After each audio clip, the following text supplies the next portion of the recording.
Kangaroo ഏകദേശം 200 kilo പോലും വലുതാകുന്ന വമ്പിച്ചൊരു ജീവിയാണ്.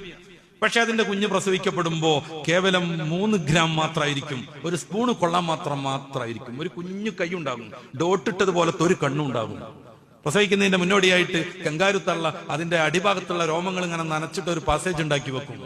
പ്രസവിച്ച ഉടനെ ആ കുഞ്ഞ് ആ ഒറ്റക്കൈ കൊണ്ട് അള്ളിപ്പിടിച്ച് കയറി വരും.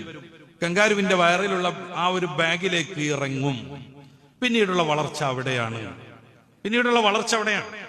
അത്ഭുതം അതല്ല, ഈ കങ്കാരുവിന്റെ ആ ചെറിയ കുഞ്ഞിന് വളരെ ഡയലൂട്ടായ പാലേ പറ്റൂ, നല്ല കട്ടിയുള്ള പാല് പറ്റൂല.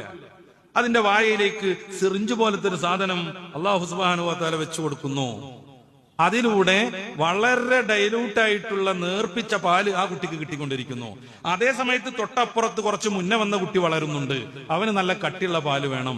അതിന് കിട്ടുന്നത് ഒരേ സ്തനത്തിൽ നിന്ന് ഒന്ന് വളരെ ലളിതമായ പാല് കൊടുക്കുമ്പോൾ മറ്റൊന്ന് നല്ല കട്ടിയുള്ള പാല് കൊടുത്തുകൊണ്ടിരിക്കുന്നു. വലിയൊരു അത്ഭുതം വേറെ നടക്കാനിരിക്കുന്നു. ഈ ചെറിയ കുട്ടിയെ വലിയ കുട്ടി കയ്യും കാലുട്ടി ഇളക്കിയിട്ടുണ്ടെങ്കിൽ ചത്തുവും. അത് വരാതിരിക്കാൻ അവരുടെ ഇടയിൽ ഒരു ഡിവൈഡർ രൂപപ്പെടുന്നു.